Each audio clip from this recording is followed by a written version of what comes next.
155-я серия уже в эфире. Ван Линь снова напомнит, что пощада к врагам – это роскошь, которую он себе не позволяет. Истинный путь – это забрать все, включая душу, и не оставить даже пепла. Теперь к важному. Я вернул к жизни свой старый канал. Там собрана огромная библиотека, более 15 тысяч серий Дунхуа и аниме на любой вкус. Если вы до сих пор не знаете, где смотреть любимые серии, просто подпишитесь на тот канал. Ссылку на него я оставил в нашем телеграм-чате. Кстати, о сообществе. В нашем чате сейчас такая тишина, словно туда заглянул сам Ван Линь и забрал всех в свой флаг. Давайте нарушать это молчание, жду вас внутри. Ссылку ищите в описании. Перед стартом хочу поблагодарить ребят с Boosty. Вы настоящая опора проекта, благодаря вам новые выпуски выходят без задержек.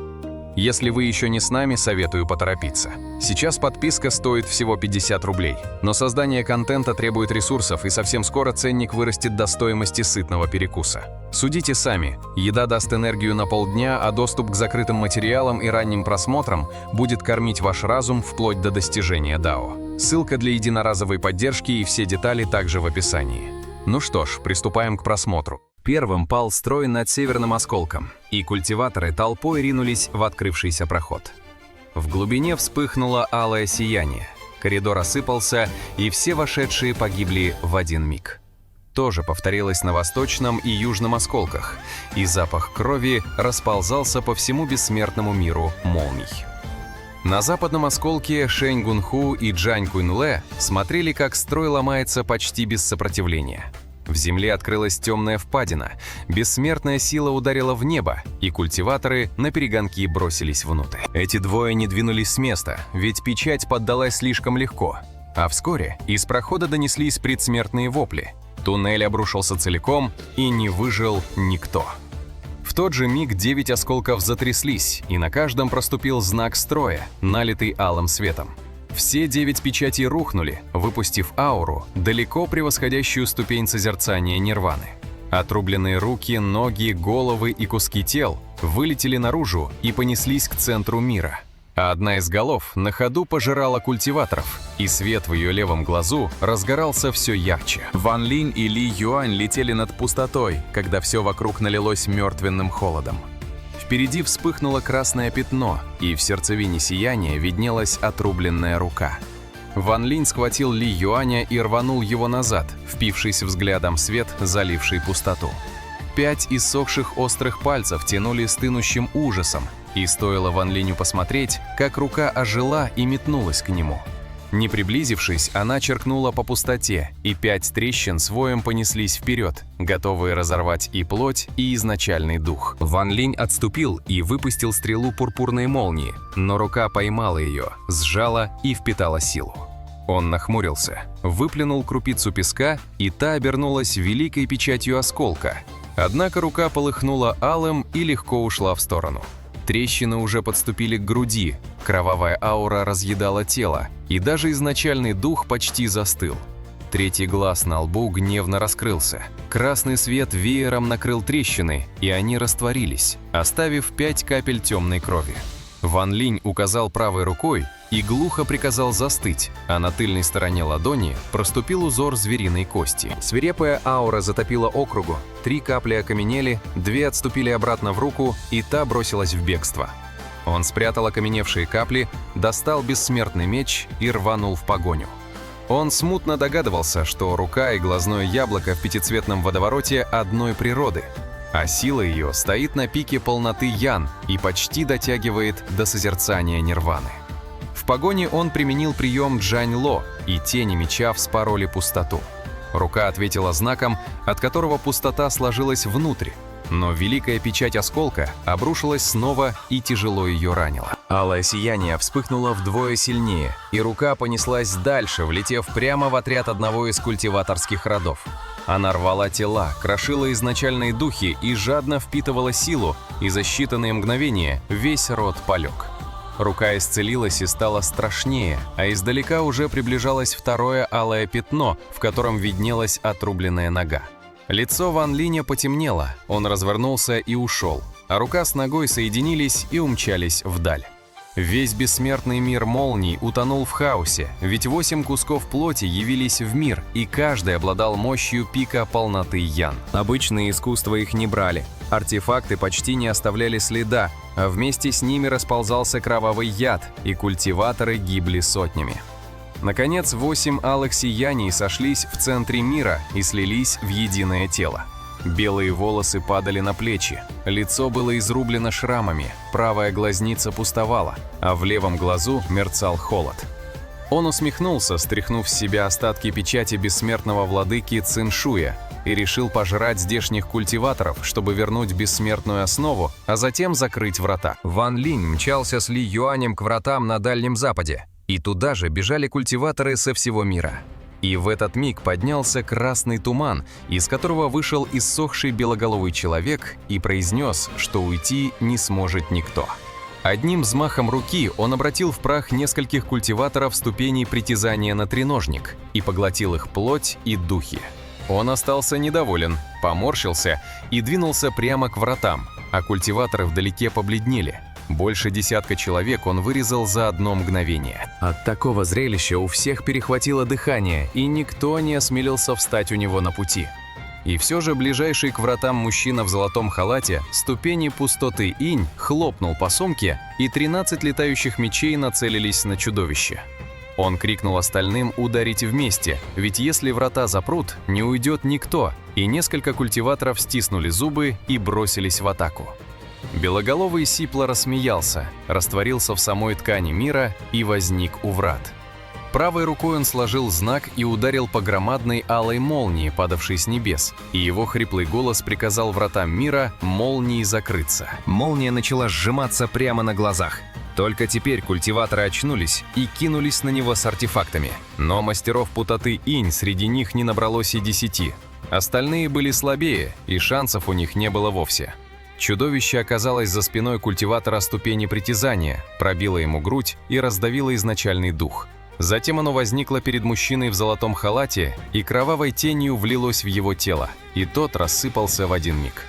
Белоголовый заметил, что вот это настоящий мастер Ци, облизнул губы и снова исчез. Страх расползался все шире, врата стремительно сжимались, и люди бросили осаду и хлынули к ним.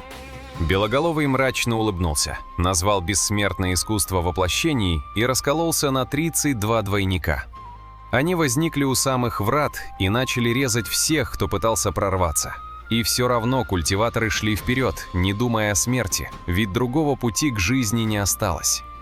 Чудовище холодно усмехнулось, пообещав посмотреть, сумеет ли хоть кто-то из юных мастеров Ци уйти, и сила его росла с каждым поглощенным духом. С края небес прилетели больше десятка мечевых сияний, и вел их Джань Куньле с десятком мастеров пустоты инь. С другой стороны, подоспел Тан Яньфэн с людьми своего рода и союзниками, и артефакты хлынули потоком прямо на Белоголового. Тот встретил их со свирепым смехом, влетел в отряд Тан Яньфэна и схватил одного из культиваторов. Тот решительно взорвал себя, но чудовище не получило даже царапины. И тут издалека прилетело мечевое сияние, налитое мощью грома. И это был Шэнь Гунху. Тан Яньфэн и Джань Куньле отложили личную вражду. И 5 мастеров полноты Ян с десятком культиваторов пустоты инь ударили вместе. Белоголовый усмехнулся, и алая световая завеса встала вокруг него, не дрогнув ни на волос. Меч Шэнь Гунху разлетелся вдребезги, а остальные откатились назад, выплевывая кровь. Чудовище расхохоталось, бросив, что эти юнцы слишком слабы по сравнению с бессмертным войском тех давних лет. В голосе его звучала скука человека, который убивал куда более достойных. Ван Линь отвел Ли Юаня на целую ли в сторону и холодно наблюдал за бойней. Он рассудил, что Белоголовый сильнее даже кровавого предка, а с каждым поглощенным духом становится еще страшнее, и предел этого роста представить невозможно. Ли Юань стоял бледный, с отчаянием в глазах, и сказал, что уйти им уже не удастся. Ван Линь помолчал и спросил, доверяет ли ему Ли Юань, и тот кивнул без колебаний. Тогда он решился применить искусство, которым овладел еще не до конца, успокоил сердце и слился с миром. Держа Ли Юаня, он шаг за шагом уводил его в саму ткань мира, пока оба не исчезли без следа. Бой Белоголового с 5 мастерами полноты Ян продолжался, и алая завеса резко раздалась, отшвырнув белый туман. Те, кто задел ее, мгновенно усохли и превратились в мумии. Чудовище мелькнуло снова, но вдруг обернулось, произнесло название искусства слияния Дао с миром и растворилось в пустоте, бросившись в погоню. Ван Линь возник в 50 джанах от врат, а Ли Юань истекал кровью из всех отверстий лица, и его изначальный дух почти рассыпался. Он без колебаний швырнул его к вратам и крикнул, чтобы тот немедленно открыл громовый треножник.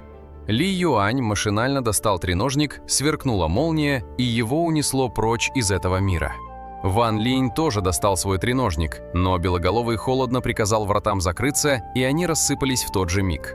Ван Линь мгновенно перенесся в сторону, однако чудовище шло за ним по пятам, запечатывая все пути отхода. Шэнь Гунху с надеждой просил владыку ударить, а Джань Куньле и Тан Яньфэн прикидывали, выживет Ван Линь или нет. Белоголовый со свирепой усмешкой протянул к нему руку, желая посмотреть, как тот выкрутится на этот раз. В это мгновение место, где стоял Ван Линь, стало центром внимания всего мира, и на него смотрели культиваторы всех 4 областей звездного региона Лотянь. Причина была проста – он появился у самых врат и успел отправить Ли Юаня наружу.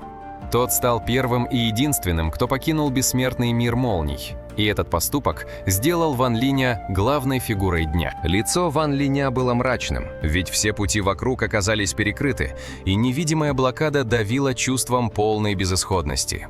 Даже мгновенный перенос стал невозможен, и он оказался прикован к месте. Белоголовый подступил вплотную. Его правая рука обратилась в когти, и 5 рвущих трещин с визгом понеслись Ван Линю в спину.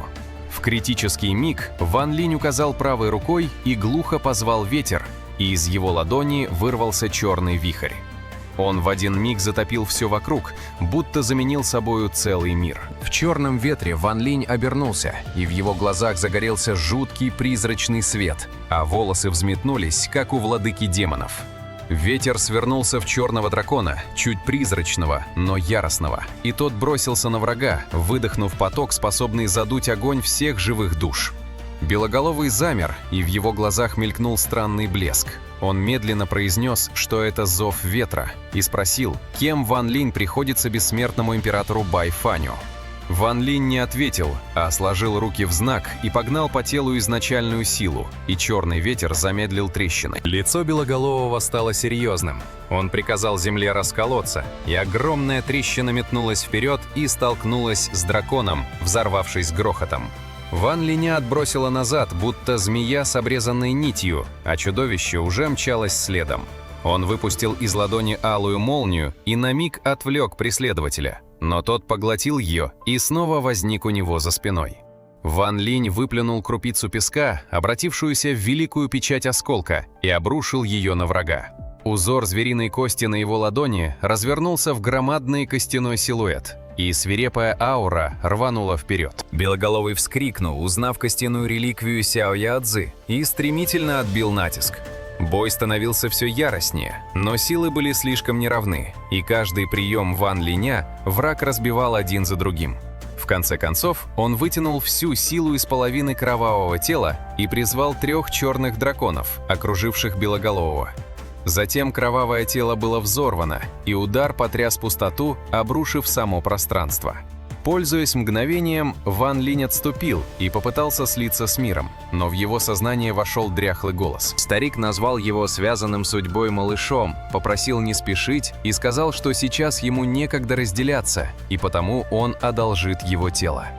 Загадочная сила разом отрезала Ван Линя от власти над собственной плотью, а его изначальный дух сжали. Внутри тела собрался другой дух, похожий на старца, связанного с громовыми зверями, и полностью подчинил тело себе. Теперь плоть Ван Линя источала густое давление, а сам он мог лишь смотреть со стороны как зритель. Там, где обрушилась пустота, треснула угольно-черная статуя, и из нее вышел черноволосый мужчина средних лет, целый и невредимый. Он холодно перечислил бессмертное искусство Байфаня, бессмертный меч Цин Шуан, артефакт Сяо Яодзи и тело, сравнимое с телом бессмертного царя. Он назвал Ван Линя сильнейшим мастером Ци, встреченным после пробуждения, и потребовал назвать имя. Старец, управлявший телом, лишь холодно усмехнулся и бросил, что перед ним всего лишь бессмертный, и будь тот даже владыкой, разницы нет. Из ладони собрался белый шар и полетел вперед, а мужчина взмахнул копьем, и алое сияние обернулось изогнутым месяцем. Они столкнулись и беззвучно погасли, но по пустоте расползлись трещины, и несколько культиваторов исчезли, едва коснувшись их. Глаза Ван Линя сузились, он шагнул вперед, слился с миром и указал в небо, назвав пламя, сжигающее бессмертных. Алый огонь застелил все небо, ужасающая аура накрыла полмира, и культиваторы бросились прочь. В море пламени он опустил руку, и огонь обратился в бесчисленных пламенных драконов, ринувшихся на Черноволосого. Тот помрачнел, и его копье рассыпалось в пыль, закружившуюся вокруг хозяина. Он прижал ладонь к правому глазу, признал, что не ожидал такого человека среди младших мастеров Ци, и сказал, что тот достоин его предела. Из правого глаза вылетела алая молния, несущая небывалый холод, и пламя, сжигающее бессмертных, гасло там, где она проходила. Ван Линь снова позвал огонь, и пламя взмыло в небо, свернувшись в громадный шар вокруг врага. Но молния предела прорвалась наружу и ударила Ван Линя в тело, и сила разрушения взорвалась внутри. Ван Линь ясно видел, как изначальный дух старца рассыпается и собирается снова, слабея с каждым разом. А если бы он рухнул, чужак вырвался бы на волю. В критический миг Ван Линь вложил в защиту собственный дух и вступил в схватку с пределом. Старец надавил в ответ, подчинил предел и запечатал его изначальной силой. Все это заняло лишь мгновение, и снаружи никто ничего не заметил. Усталый голос старца прошелестел в сознании Ван Линя, признав, что было близко, и добавив, что бессмертный владыка Цин Шуй недаром носит свое имя. Столько лет в печати, а мощь все еще чудовищная. Огненный шар с грохотом рассыпался, свет залил небо и землю, и Ван Линь стоял в этом сиянии, исполненный величия. Глаза Шэнь Гунху горели, ведь он был уверен, что видит истинную силу своего владыки. А Джань Куньле окончательно убедился, что Ван Линь скрывал уровень. Тан Яньфэн стоял белый как мел и бормотал, что не понимает, кто же он такой. Шэнь Гунху холодно сказал, что перед ним тот самый владыка, за которого он принял кару своего рода и изоляцию во дворце Громового Бессмертного. Тан Яньфэн застыл в пустоте и долго не мог выговорить ни слова. Раздался низкий голос, признавший, что выжить под пределом способен только сильный. И в свете пламени возникла статуя. Она треснула, и из нее вышел красивый юноша, от которого веяло злом. Каждый раз, пережив смертельную угрозу, Белоголовый обращался в статую и выходил моложе. Сначала старец, потом мужчина средних лет, а теперь юноша. И от этой перемены культиваторов пробирал мороз. Юноша прижал ладонь к обломкам, и они расплавились, снова обратившись в длинное копье. С мрачной улыбкой он растворился в мире, и возник за спиной культиватора ступени пустоты инь, а тот побледнел и мгновенно перенесся прочь. Копье вонзилось в пустоту, выдавило беглеца наружу, и юноша поглотил его целиком, не оставив ни кожи, ни костей. Он скользил среди культиваторов как призрак, и каждое его появление стоило кому-то жизни. Старец в теле Ван Линя холодно фыркнул, рванул вперед молнией и приказал силе сгуститься, собрав из пустоты пурпурный шар света. Затем он велел ей рассеяться, и шар разошелся кольцами волн, налитых мощью самого мира. Волна отшвырнула всех культиваторов, и даже Шэнь Гунху с Джань Куньле пришлось отойти на 10 ли. Вокруг образовалась пустая зона, где остались лишь Ван Линь и юноша. Юноша облизнул губы, и его лицо налилось румянцем, ведь он поглотил почти 20 культиваторов. Он лишь сверкнул глазами и, не вступая в бой, снова бросился догонять остальных. Старец в ярости крикнул, что бессмертный владыка Цин Шуй пожирает юнцов, чтобы вернуть силу, и потребовал сразиться, если у того есть смелость. Юноша остановился и холодно ответил, что он не Цин Шуй, а насмешки его не задели, и он продолжил охоту. Между ними началось состязание скорости. Один разгонял культиваторов, другой пожирал их. Шэнь Гунху был выдавлен из укрытия и вложил в удар всю силу, собрав темно-алую громаду молний, но юноша раздавил ее без усилия. Старец нехотя вмешался, пинком отшвырнул Шэнь Гунху в саму ткань мира и помог ему уйти. Юноша расщепился на 32 двойника и снова принялся истреблять культиваторов. Тогда старец поднял тело Ван Линя в небо и применил искусство рассеяния, насильно влив всех оставшихся в ткань мира. Округа опустела в один миг, и остались только юноша и его двойники.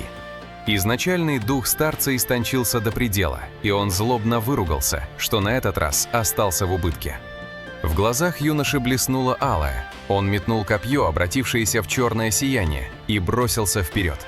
А старец повел тело Ван Линя в бегство. Оба летели так быстро, что пересекали осколок за осколком, и юноша холодно бросил, что с самого начала понял замысел. Его вели к истинному телу, и он охотно составил компанию, ведь пожрать это тело хватило бы, чтобы вернуть всю силу. И тут Ван Линь кое-что понял. Старец, творя искусство его руками, тратил лишь ничтожную долю своей силы, а все остальное вытягивал прямо из мира. Это напоминало извлечение духа всех вещей, но было гораздо глубже и выходило за пределы его понимания, и между ним и этой сутью стояла невидимая преграда. Старец гнал тело вперед так, что размышлять было некогда, и Ван Линь чувствовал, как дух старца тает все быстрее. За половину курительной палочки от него осталось меньше половины, а скорость была такой, что Ван Линю казалось, будто он шагает поверх самого времени. Он впервые коснулся порога искусства сжатия земли в вершок, и хотя слиться с миром так свободно, как старец, он не мог. Иногда у него уже получалось. Культиватор, не постигший этот путь, не выдержал бы подобного даже на ступени полноты Ян. В лучшем случае тяжелые раны, в худшем – распад изначального духа.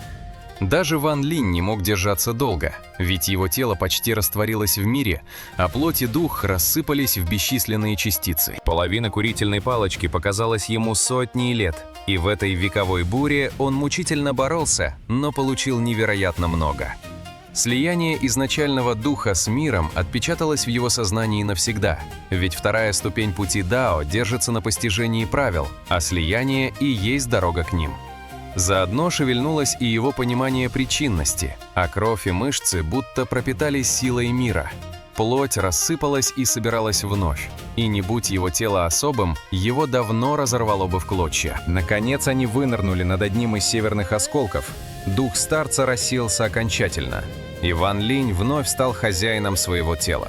Он закрутил изначальную силу в водоворот и вырвался прочь на его взрыве, а юноша схватил лишь пустоту. Ван Линь радугой унесся вдаль, достал бессмертный меч и 8 раз подряд ударил приемом Джань Ло, разрывая оковы вокруг себя. Больше он не собирался позволять врагу запирать его на месте. В глазах юноши блеснул холод, когда он посмотрел на осколок под ногами, и он произнес, что здесь стоял помост поклонения бессмертным древнего мира молний. Это место считалось ближайшим к древнему бессмертному домену, и он спросил в пустоту, зачем тот, кто силен как бессмертный владыка, привел его именно сюда? Ответа не последовало, и юноша собрал алый шар света, втянувший тонкие нити мира, и молнией послал его вперед. Сердце Ван Линя оборвалось, ведь половина кровавого тела кровавого предка была истрачена, и уходить больше было нечем. Он стиснул зубы и принял удар на великую печать осколка, но часть чудовищной силы прошла насквозь, и он несколько раз выплюнул кровь. В его глазах загорелась злость, и он бросил, что убить его будет не так просто. Он развернул ширму карты гор и рек, и черно-белый пейзаж раскинулся по пустоте, а его безбрежная сила влилась в печать и погасила удар. Юноша холодно усмехнулся, назвав ширму простой подделкой, небрежно рванул рукой, и горы с реками рассыпались. Юноша уже готовился догнать его, но земля затряслась, и весь осколок с грохотом обрушился, а затем взмыл в небо и пошел прямо на него. Юноша прищурился и взлетел, а Ван Линь вернул артефакты и стремительно отступил. Над всем миром раскатился рев громовых зверей, и цепи, связывавшие осколки, задрожали. На каждой цепи громовые звери шли по пустоте, натягивая ее, и оказалось, что этот осколок держали на себе бесчисленные звери. Но страшнее было другое. 49 осколков, почти 0,4 всего бессмертного мира молний, поднялись одновременно. Вокруг центрального осколка они выстроились в невероятный великий строй в форме цветка сливы, скованные цепями, которые тянули ревущие громовые звери. Вращение ускорялось, и все это обратилось в громадный водоворот. Ужасающая сила притяжения смела все вокруг и вызвала цепное обрушение мира, а небо расчертили трещины. Завыл стылый ветер, и это походило на конец времен. Так что даже злой юноша пораженно прошептал, что кто-то использует осколки как строй. Он понял, что безумец хочет переплавить весь бессмертный мир молний в артефакт. Сердце Ван Линя дрогнуло, ведь трещины вокруг пожирали все без разбора, и от дыхания разрушения у него холодело в затылке. И в этот миг небо и землю потряс безумный хохот, и в небе возник силуэт загадочного старца Янь Лэйцзы с восторгом в глазах. Он надменно объявил, что входил в бессмертный мир сотни раз и строил свой замысел десятки тысяч лет. Все это было ради одного дня – переплавить половину мира молний и обойти бессмертного владыку Циншуя. С такой силой в руках, заявил он, во всем звездном регионе Лотянь ему не будет соперников. Еще он собирался пробить пространственный барьер, чтобы культиваторы Лотянь входили в звездный регион Альянса без камня Лотянь. Он обратился к Джун Сюаньцзы, напомнив обещание, данное в день изгнания. Однажды он приведет 1 000 000 культиваторов Лотянь и растопчет Альянс. 49 осколков вращались все быстрее. Весь бессмертный мир проваливался в обрушение, а трещины полосовали небо, будто взмахи меча. Янь Лэйцзы висел в полупустоте, раскинув руки, и со смехом объявил, что его великий строй громового бессмертного будет завершен сегодня. Он сложил знак и выпустил изначальную силу, которая влилась в землю и мгновенно растеклась по ней. Вдалеке Ван Линь молча наблюдал за ним с потемневшим лицом, а злой юноша спокойно заметил, что переплавить бессмертный мир в артефакт действительно забавно. Вот только какой в этом смысл без духа артефакта? Янь Лэйцзы расхохотался и выплюнул серое сияние, обратившееся в древнее зеркало, которое раздулось на ветру. Поверхность его исказилась, и оттуда вылетел изначальный дух, налитый густой силой. И Ван Линь узнал в нем культиватора ступени пустоты Инь. Юноша равнодушно оценил его как высшего бессмертного 4-го ранга. Янь Лэйцзы приказал духу влиться в землю, и тот обратился в изначальную силу, а за ним из зеркала полетели новые духи. Очень скоро 28 земель из 49 обрели духов артефакта. Затем наружу вырвались духи культиваторов ступени полноты Ян, чья сила была куда выше, и юноша оценил их как высших бессмертных 9-го ранга. Вылетело еще 13 духов. 42 осколка налились сознанием, и мощь строя рванула вверх. Янь Лэйцзы хохотал без остановки, и из зеркала медленно выплыл дух невероятно древнего старца, поразивший даже Ван Линя. Он определил в нем культиватора ступени созерцания нирваны, а юноша назвал его небесным бессмертным 3-го ранга. И после слияния мощь строя взлетела опять. Еще удивительнее было то, что из зеркала буквально вырвался дух мужчины средних лет с небывалой убийственной аурой. Юноша оценил его как небесного бессмертного 9-го ранга, и Янь Лэйцзы с некоторым сожалением все же велел ему занять место, а убийственная аура растеклась по всему строю. Затем трещины на зеркале стали глубже, и явился дух старца, от которого переменились небо и земля, а его давление заставило Ван Линя отступить. Юноша узнал в нем бессмертного царя 2-го ранга, и этот дух был ясен в сознании и спокоен, оставил после себя мысль и влился в землю. Следом появился изначальный дух кровавого предка, окутанный кровавым сиянием, но с потухшими глазами, и юноша оценил его как бессмертного царя 6-го ранга. Янь Лэйцзы наскоро переставил его на нужное место, и строй стал еще крепче. Зеркало треснуло вновь, и из него вышли сразу 2 духа, скованные печатями, и юноша был потрясен, узнав в них бессмертных владык 1-го ранга. Янь Лэйцзы осторожно велел им занять свои места, и после этого древнее зеркало наконец рассыпалось. Последним из него вышел изначальный дух ничем не примечательного мужчины средних лет, и его убийственная воля влилась прямо в правила мира. Ван Линь выплюнул кровь, а юноша узнал в нем владыку убийства 6-го ранга из бессмертного мира дождя. Янь Лэйцзы приказал ему встать на место, убийственная воля затопила строй, и мощь достигла пика. Янь Лэйцзы восторженно втянул бессмертный строй обратно, и 49 осколков сжались до размера ладони, закружившись вокруг него. Его изначальный дух вернулся в тело, и аура стала запредельной. Юноша холодно заметил, что строй силен, но ему не хватает остроты, И Янь Лэйцзы прямо ответил, что ему нужен его предел. Юноша снова отрицал, что он Циншуй, но Янь Лэйцзы раскрыл ему происхождение бессмертного владыки Циншуя и его трагедию. Затем он достал бессмертный свиток, оставленный императором Байфанем, и швырнул его юноше. Тот поймал свиток, и в его глазах впервые появилось смятение, а затем они налились кровавым светом, и он проглотил свиток целиком. Он впился взглядом в Янь Лэйцзы, и лицо его исказилось от ярости. Янь Лэйцзы почуял беду и мгновенно выставил вперед 49 осколков. Циншуй взревел, обратив лицо к небу. Пустота начала рваться, и бесчисленные трещины с бурей стылого ветра понеслись на старца. Тот холодно фыркнул, и осколки закрутились в водоворот, поглотив и трещины, и ветер целиком. Он глухо сказал, что показал свиток лишь за тем, чтобы Циншуй вспомнил те давние годы, и злого умысла у него не было. Вдалеке Ван Линь стремительно отступал, едва увернувшись от отголосков удара, и лицо его побелело. Циншуй яростно бросил, что убьет его, возник за спиной Янь Лэйцзы и ударил ладонью. 49 осколков приняли удар и отшвырнули его на 100 джан. Но глаза Циншуя стали только краснее, и он снова бросился вперед, как безумный. Янь Лэйцзы стало тревожно. Он сложил обе руки в знак, и осколки обратились в золотой строй, запечатавший противника. Затем он глухо назвал «шипы, убивающие бессмертных», и бесчисленные золотые иглы вошли в тело Циншуя.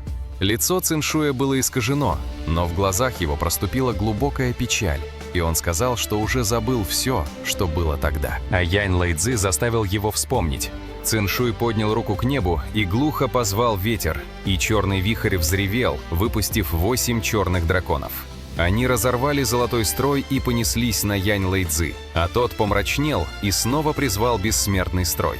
49 осколков выпустили изначальную силу и в лоб столкнулись с черным ветром. Ван Линя отголоском удара выбила кровь из всех отверстий лица, но глаза его горели, ведь он наконец увидел, насколько страшен настоящий зов ветра. Отброшенный назад Янь Лэйцзы поспешно заговорил о другом и напомнил, что при обрушении мира молний император Байфань погиб при странных обстоятельствах. Он спросил, неужели ученик не хочет узнать правду и отомстить за учителя. Убийственная воля Циншуя не ослабла, и он снова сложил знак, позвав дождь, а с неба упали кровавые капли, обратившиеся в бешено расползающийся лед. Янь Лэйцзы прикрылся водоворотом осколков и гневно ответил, что вовсе не боится его. Он бросил, что без его тайной помощи Циншуй никогда не сломал бы печать, и попросил не вынуждать его. Убийственная воля Циншуя чуть отступила, и он холодно потребовал дать ему причину отдать свой предел.